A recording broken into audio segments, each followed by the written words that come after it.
কি খাবার এনেছিস? আবার সেই ভেটকি মাছের কাটা।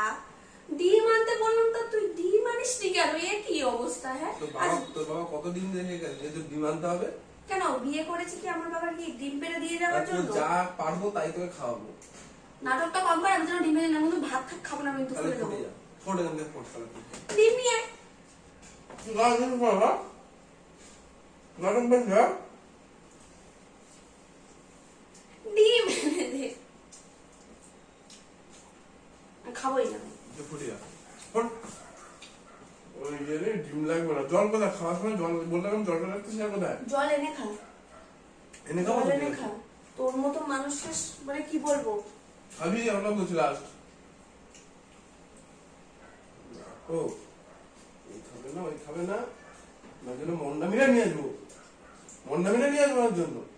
হ্যাঁ শোন, আমার মতো মেয়েকে বিয়ে করেছিস বলে না জীবনটা শেষ হয়ে গেছে। জীবনটা তোর এখনো টিকে আছে। আমার জায়গায় অন্য কোনো মেয়ে থাকলে না তোর কপালে ঝাঁটা খুলে দিয়ে মুখে নিয়ে বেরিয়ে যেত।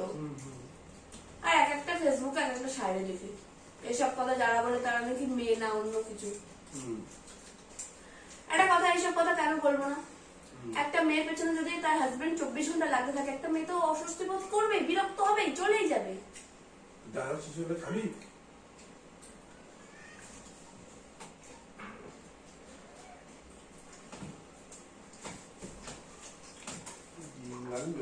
মানুষ খেতে পারে না। আরে তুই মাছের আঁশটা গুলো আমায় দিচ্ছিস? মাছের আঁশ মানে? মাছের আঁশ না এগুলো একটা।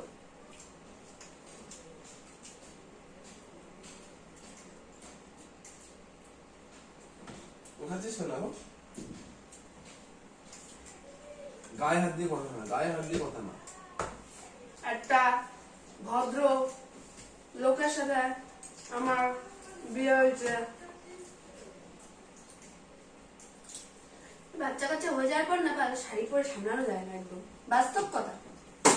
হ্যাঁ, তুই কি বলিস? হ্যাঁ, আমি তো শাড়ি পরি না, জানি না। তার মধ্যে বলতে চাইছিস তুই শাড়ি পরলেও পরতে পারিস?